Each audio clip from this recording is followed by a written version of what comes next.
Warning, this video may contain content that may not be suitable for children or anyone else that is easily offended. Strong language, graphic content, nudity, bad jokes, and a possible idiot, aka myself, may be featured in the following clip. Viewer discretion is advised. It is not responsible for any damages that you receive watching this video.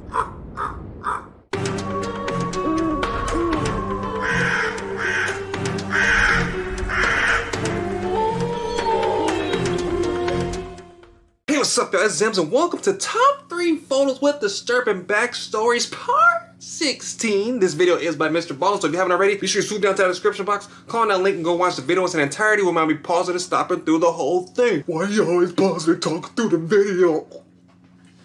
But no, seriously, but thank you guys so much. Welcome to another week of uploads. So if you guys haven't already, be sure to hit that like button, hit that subscribe button, support your boy. But for now, let's get it. Today, I'll be sharing 3 progressively more disturbing stories, and at the end of each of them, I will share the photo that is famously associated with them. But before we do that, before we get into today's stories, if you're a fan of the strange, dark, and mysterious delivered in story format, then you come to the right channel, because that's all we do, and we upload 3, 4, even 5 times every week. I forget, boy. To you, please provide the piñata for the like button's birthday party, and ensure it is filled exclusively with old cigarette Don't butts. tell me, I forgot. Also, please subscribe to our channel and turn on all notifications so you don't miss any of our weekly uploads. I hope you guys didn't let's forget, because I didn't, bruh. Let's go. Number 3, double lines. Wait. Colette Moreno was born on June 9th, 1988 in San Diego, California. She moved to Missouri, but most of her family stayed behind in San Diego, and so the way she stayed in touch with them was by sharing funny videos and photos online. In 2008, when Colette was 21 years old, she had her son named Braden. But within a year, her relationship with Braden's father fell apart, and suddenly Colette needed to pick up all these extra shifts at the doctor's office where she worked in order to make ends meet. I understand exactly what she meant, man. My mom had to, she's working late hours, man. We barely have food. It's tough as a single parent, whether you're a mom or dad. Just know I understand. I might not understand the position, but I understand what it is like to go through it, and I went through it, man. It's rough. I'm thank God to where I am right now, but before it was rough, man. Facebook post told the story of a happy single mother working very hard to give her son the best life she possibly could. But on the inside, she wasn't that happy. She wished she could spend more time at home with her son, and she secretly hoped she might fall in love again. Fast forward to 2010, and both of those things would come true when Colette met Jesse Arcabasso at a party, and they hit it off right away, and they began dating. He was 25, she was 23, and the young couple was goofy and carefree. One year for Halloween, they dressed up as Jack and Sally from The Nightmare Before Christmas, and they regularly sent each other Snapchat photos of the weirdest faces they could make. After 3 years together, Jesse and Colette stopped by a mall caricature artist, and when the artist was done and showed the picture to the couple, Colette gasped. It was a picture of a cartoonish Jesse down on one knee, holding out a diamond ring with the words, "Will you marry me?" over the top. Colette, of course, said yes, and they set the date for July 26, 2014, That's cute. and decided to marry in Jamaica. Over the course of the next year, Colette's Facebook feed would fill with silly engagement photos and shots of the family-to-be. One picture showed Braden jumping on the couple's backs in their living room, another showed Jesse lifting Braden up so he could put the star at the top of the Christmas tree, and still another showed Colette leaping into Jesse's arms in a big field. A month. Red flags. I know you guys like, what? Red flags? It's so happy. Everybody's doing it. That's the red flag. If you start seeing too many happy pictures and it's like, oh, we're doing great, nothing's happening, you gotta kind of ask yourself, is it really? There's no such thing as a perfect couple. All couples have their flaws and stuff, but when you start seeing it like, it looks kind of looking too perfect, then you should start to worry or just check in. A lot of people are good at smiling and just letting things go past and being very passive, but sometimes the people that are smiling the most are the people that are hurting the most. Pay attention to your friends, families, loved ones, people. Months before the wedding, on June 20th, 2014, Colette was on her way to her own bachelorette party when she started choking. The large truck that was driving in front of her and her best friend Ashley Theobald, who was driving, was spewing these thick black fumes, and it was aggravating Colette's asthma. But the Missouri highway they were on was a single lane with double yellow lines in the middle, so Ashley could not pass around the truck. And so at first, Ashley began to just slow down to try to stop the fumes from getting in the car, but the truck was going impossibly slow and the fumes were still getting in. Get out the car! And so with Colette really struggling to breathe, Ashley craned her neck around to the left to try to look beyond the truck into oncoming traffic to see if any cars were coming, and the coast looked clear, so Ashley tilted the wheel and drove into oncoming traffic and sped up to try to pass the truck. But before she could complete complete the pass, another car came over a slight hill that she had not seen. Ashley swerved to get out of the way, but it was too late, and the car crashed into the passenger side door right where Colette was sitting. Ashley, who was not only Colette's best friend, but also her maid of honor, sustained only minor injuries from the crash. Also, the driver of the other car that came over the hill was not seriously injured. As soon as the dust had settled and both vehicles had come to a stop, Ashley immediately looked over at Colette and was relieved that she did not look badly hurt. She asked her if she was okay, and Colette, who looked very shocked, turned to her and just nodded her head. She wasn't speaking, but she seemed okay. So when Ashley was taken away by paramedics to go to the hospital, she fully believed Colette was going to be just fine. She'd just spoken to her. She seemed good. But just several hours later, Colette died as a result of her injuries. During their tragic car ride, Colette took this selfie. 8 minutes later, Ashley would attempt to pass the truck. Ashley was charged with reckless driving, but no criminal charges were. I mean, how you gonna charge her reckless driving? I know it was bad, but at the same time, it was an emergency. But also, wouldn't you just think like, hey, I'm gonna put on my hazards and maybe just get out the car and maybe chill next to the overpass to the smoke passes, or you didn't have an inhaler, you didn't have anything? Like, that's crazy, dude. So maybe it was true happiness. Now, unfortunately, now it's like the tables has turned. Now that she's gone, her husband is gonna have to take care of their kid now. So the tables have turned, and he's gonna have to find new love if he can. Some people, once they fall in love once, they can't do it again because it's so much pain. But man, that's rough, dude. I didn't see that coming at all. I thought it was going to be maybe the guy was a serial killer, or maybe he started being abusive, you know, something. Because it's always something, you know, you leave, you thought you find something, but it's really not, like some ID discover type stuff going on. But man, that's crazy, man. I know how it is. My brother had asthma. It was really bad, but it got better as he got older. But yeah, he used to have that machine and the mask and stuff, and like the little things you pop off and you squirt it like inside the tubes and whatnot. I was there. I used to help him put him up and stuff. So, but yeah, rest in peace to her, and but hopefully Braden and the husband is doing well. Oh yeah, and I forgot to mention, during our last video, somebody commented down below, and you guys won't believe who it was. It was the man Austin himself. A lot of people are like, who's Austin? And in front of his Nope. Nah. Yeah, so thank you. Big shout out to Austin for reaching out to us and supporting the channel. He also gave us a like and a subscribe, so appreciate that, man. Any other people that may be in these videos, feel free to reach out and say what's up, say hi or whatnot, or give us an update. We would greatly appreciate it. Sodium, number 2. My grandma loved From the salt. time Garnett Spears was born on December 3rd, 2008, he was a sick child. At just 2 months old, he stopped being able to keep food down and he began losing weight. His mother, Lacey, switched him from breast milk to formula, thinking that might help, but it didn't. So she switched to a combination between breast milk and formula. That didn't work, so she brought him to the doctor. After running a blood test, it was determined Garnett's sodium levels were too high, which was most likely the cause for his upset stomach. And so the doctor gave Garnett an IV, which flushed the sodium out of his system, and immediately Garnett seemed better off. And then afterwards, when Lacey asked the doctor why could this be happening, he said he didn't know, that perhaps it was something in his formula, or maybe even something in her breast milk. You know, he gave her some advice on what she should be eating, and then gave her the obligatory reminder to, you know, don't give him anything besides breast milk or formula. He gave her special formula to use, and then he sent her on her way. So she got Despite salty following boobs. doctor's orders, over the next several months, Garnett continued to get sick, be brought into the doctor's office, only to discover his sodium levels were elevated again. Finally, after 9 months of this still going on and Lacey not getting any answers about what was going on with her son, she brought him to a specialist who suggested, as a short-term solution, why don't we just put a feeding tube directly into Garnett's abdomen? That way we can guarantee he's getting the exact right mix of nutrients,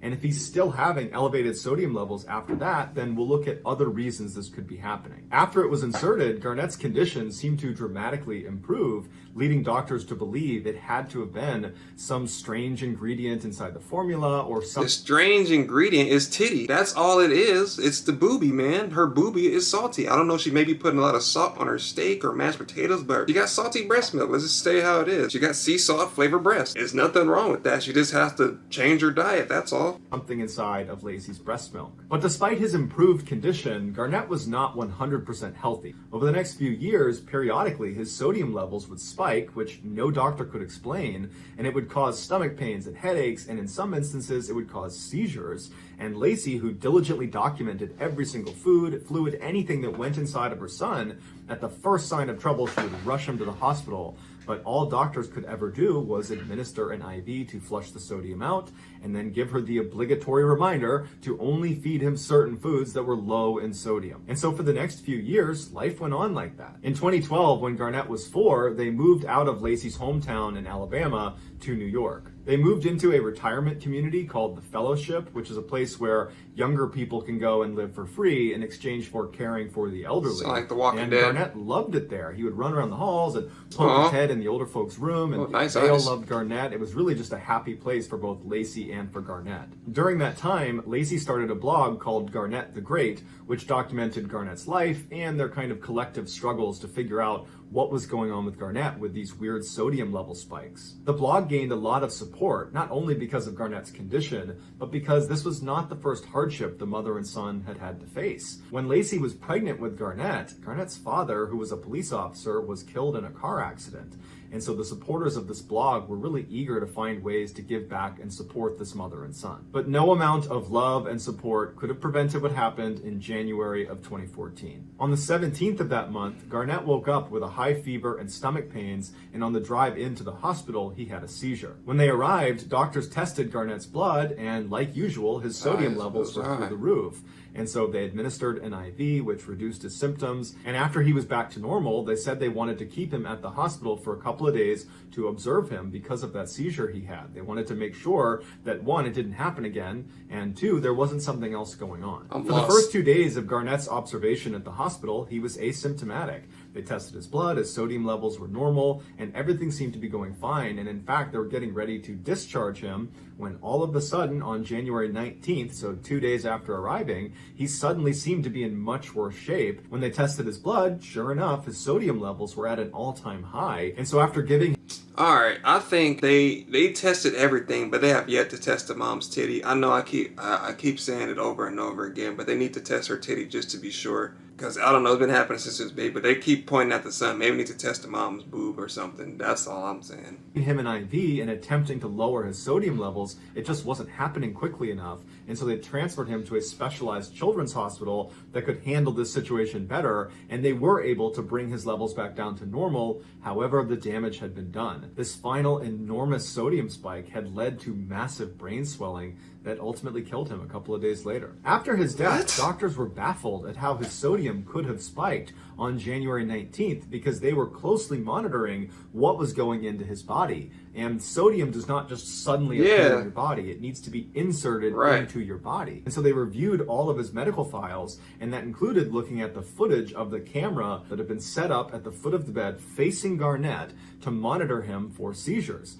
And on that camera, they saw his own mother, Lacey, take him out of bed on the 19th, carrying a white cup and an attachment to Garnett's feeder tube. She takes Garnett out of bed. She walks him into the bathroom. A couple minutes later, she brings him back, puts him back in bed, and seconds later, he's violently ill. They come in, they test his blood, and what do you know? The sodium is at that critical high point that ultimately killed him. Doctors were obviously very suspicious of Lacey and what she was doing with her son in the bathroom, and so they showed it to police. Police launch an investigation. They go to Lacey's house, and as soon as they walk inside, there is table salt all over the house. There's salt on every table, and inside of the boy's room was an IV stand with this brackish-looking liquid inside of an IV bag that they tested, and it was salt water that contained the equivalent of 70 salt packets. Lacey had been intentionally poisoning her son with too much salt since he was born because she liked the attention she received. Lacey had a history of lying to get attention. She used to lie as a kid and even as an adult about different illnesses that she said she had, and she also lied about Garnett's father. He was not a police officer. He had not been killed in an accident. He was just a former friend that she refused to let see Garnett. During Garnett's final hospital stay, after doctors informed Lacey that her son's brain had swollen so much it was unlikely he would survive, all caused by Lacey, she posted this picture to Facebook. Shortly after, Garnett slipped into a coma and never regained consciousness. You no. Big chin, ugly, oh my god. Hold him. This should have checked them off. Why did anybody else think that was suspicious, man? Like, doctors can't figure it out, but that whole time she was just sneaking in and doing that. Nobody seen her? Nobody suspected her. And she did it because she liked the attention she was getting. Just look at her. He doesn't even know. He's just drinking it because it's his mom. He does not know that's what's making him sick. He trusts her so much that he didn't even think twice about it. I knew it. Dang, it wasn't the titty, but it was the whole cow, unfortunately. So it was just her, right? I hope they throw her under the prison. I hope they lift up the prison and just give her like a little section and then slam it back down on top of her. And she just eat whatever crawls out of the dirt on the bottom of it. Whether it's worms, ladybugs, beetles, whatever it is, that's her dinner, man. Poisoning them just for attention. It's not that serious. I would never do something like that, no matter how much money, no matter how much fame. How could you do that to your own self? You're looking at your own self, a part of you. How could you do something like that? That's crazy, man. Just evil. And she's smiling like, yeah, I'm killing them softly. And he's like, oh yeah, I'm going to recover. Little does he know, his mom is killing him. He was 6 years old. Lacey was sentenced to 20 years to life in prison.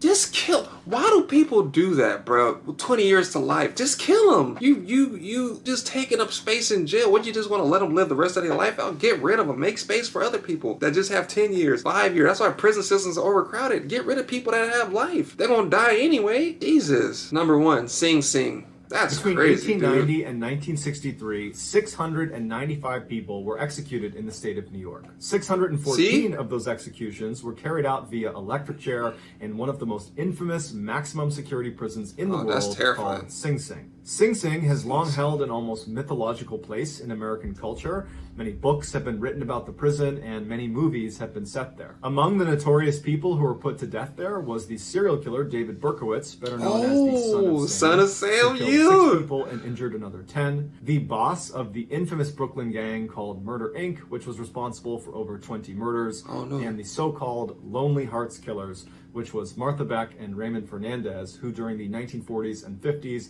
used newspaper ads to lure up to 20 lonely women to their death. But today's story is not about a famous condemned inmate. It's about a famous picture of one. And that's exactly why I don't read. No, I'm just playing. That's good to read. Make sure you guys read. In the late 1800s, Arthur Mayhew killed a shopkeeper during a botched robbery. His accomplice turned him in order to receive a lesser sentence for himself. Sounds about right. Convicted and condemned, Mayhew found himself awaiting execution for a year inside of the Sing Sing death house. In that time, 3 people were executed. Given the layout of the Sing Sing death house, Mayhew would not have seen these 3 executions, but he would have heard them. Radiating out from the death chamber were 6 cells known as the dance hall. This is where the next 6 people scheduled to die waited their turn. These cells were only separated from the death chamber by a thin wall and a small door, neither of which were soundproof. During executions, white sheets were draped over the 5 cells in the dance hall that still contained occupants. From behind these sheets, prisoners could hear the guards come down the hall, open up the door of that 6th cell of the person who's going to be executed. They could hear them being removed from their cell, walk down the hall. They'd hear the death chamber door open and then shut. They would hear the prisoner's last words, if they had any, and then they would hear the clunk of the switch being thrown and then the hum of electricity as it surged. Many times, the executions did not go smoothly, causing the condemned to yell out in agony and pain as the switch is flipped over and over and over again. And as a final torture, the prisoners in the dance hall would hear the sound of the autopsy being performed. New York state law mandated an autopsy be completed immediately after execution. There were rumors floating around the prison that the electric chair didn't always kill the prisoner, that in fact they were just stunned by the time they got to the autopsy table. One doctor's autopsy report in 1951 said he believed the reason autopsies were done right after the execution was not to determine cause of death. It was to ensure they were dead. Because of their proximity to this macabre process, prisoners in the dance hall oftentimes lost their mind waiting to be executed. I bet. Can you imagine? Like, you're number 6, and then you're going, and then you're like, dang, tomorrow might be my day. I might be going right after them. Like, you don't know, man. But then you got to feel for the people that probably didn't do it and got executed. So, I mean, I know Ted Bundy got it, right? Didn't Ted Bundy get the electric chair? But he was looking like a boiled egg after they was done with him. But I think it was another case where the guy had got the lethal injection. He was like, oh, you can't kill me, but they found out the straps were too tight, so it wasn't getting proper blood flowing through to his veins. So when they loosened it, then he ended up dying after that. But if you just came to terms with it, like, oh, I'm going to die anyway, I hope it starts on the first try, because I don't want to keep getting electrocuted over and over and over again. And if you didn't die there, you're going to die on I forgot, the table where they do the surgery for you afterwards. I forgot what they call it. March 12th, 1897, Arthur Mayhew's weight was up. He woke up at 7:30 that morning after 5 hours of undisturbed sleep. He was going to be second to die that day. When the guard showed up to bring him breakfast, Mayhew apparently looked nervous and he asked the guard, "What's the weather like outside?" And the guard told him it was raining, to which Mayhew said, "Man, that's too bad." Initially, Mayhew refused food, but then later called the guard back over and asked if he could have eggs and coffee. After breakfast, Mayhew's wife and brother showed up and they visited with him until shortly before 10:30, when unexpectedly the guy who was supposed to be executed ahead of Mayhew was informed his sentence had been commuted. And so in full view of Mayhew, this guy is crying tears of joy, he's going to live, and he gets transferred back to general population. And so because that guy's execution was no longer happening, they decided to bump Mayhew's execution up to right then and there. And so they went to his cell, they opened the door, and they told Mayhew's wife and brother it was time for them to leave. As they were walking out, Mayhew was pleading with them to believe him that he was innocent, but neither of them believed him. They knew he was guilty. The guards shut Mayhew's cell and told him he had 45 minutes left. And so while Mayhew kneeled inside of his cell praying loudly, the executioner right across the hall prepped the electric chair. At 11:10 a.m., Mayhew watched the guards as they pinned white sheets in front of the other 5 cells. And then at 11:15, they came to his door. They opened it up and they said, "It's time." They walked Mayhew over to the death chamber door. They opened it up. And as soon as Mayhew saw the electric chair for the first time, he panicked and he tried to run away, but there was 5 men that grabbed him and pulled him into the death chamber. And as he's screaming for mercy, they dragged him over to the chair, forced him down, and began putting on his restraints. Initially, when Arthur sat down, he was viciously fighting and trying to get the men off of him. But as they were nearing the end of getting all of his restraints on, he suddenly just went limp, and he had this look of complete resignation on his face. He knew it was over. In the barely 60-second long window of time when the final restraint was placed at 11:16 and when he was pronounced dead at 11:17, a photographer walked out in front of Arthur Mayhew and took this picture. Mayhew's final words were, "Jesus, have mercy on," and his words were cut off by the death-dealing electrical current. So that's going to do it, guys. If you found the secret in today's episode, let us know in the comments what it is and where you found it, so give us the timestamp. And if you're the first to do that, we'll pin you at the top of the comments section. If you enjoyed today's video and you haven't done this already, please provide the piñata for the Like Button's birthday party, but ensure it's exclusively filled with old cigarette butts. Also, please subscribe to our channel and turn on all notifications so you don't miss any of our weekly 3, 4, even 5 video uploads. Every week. If you want to get in touch with me, you can direct message me on Instagram or on Twitter. My username for both platforms is the same. It's JohnBallen416. I also have a ton of content over on TikTok where my username is Mrballen. If you have a story suggestion, please submit it to our subreddit just called Mrballen. It's linked in the description below. So whether I see you on Twitter, Instagram, TikTok, Reddit, YouTube, or some combination, just know that I really appreciate your support. And until next time, that's going to do it. See ya. They could at least gave my man the last part of his sentence. God have mercy on my soul. Because they say he's any last words. You can't just cut him off right in the middle of his words. But that was cold. It didn't look like he was electrocuted. It just looked like he was sitting there. It was just like the face of just knowing you were going to die regardless. There's nothing you can do. You can't escape. But just imagine, the guy in front of you just got commuted and he's just scot-free. But just knowing you're about to die in 45 minutes, man. I can't even imagine. That's a different type of fear, man. Just knowing you're going to die in less than an hour. Man, and that mom, dude, that one still messed me up. I think those last 2 was like something serious. The first one's kind of like, dang, that's sad. But the second 2, that was just twisted. Especially the mom. Like, how all them doctors, all those specialists didn't see her do that? Like, you would have thought they would have investigated the mom. Like, if there's no real way of determining why his sodium level is high, look at the mom. I thought it was the titty at first, but it wasn't. It was the whole cow. Man, that's some crazy stuff, man. But if you guys enjoy, man, make sure to hit that like button, hit that subscribe button, head over to his channel by clicking the link down in the description and watch the video in its entirety while we pause and stop and do the whole thing. What did you learn from today's video? Let me know down in the comment section. And what did you guys think about the second and third story? I would like to see or read your guys' opinions on that. But again, thank you guys for watching, and I'll see you guys next time.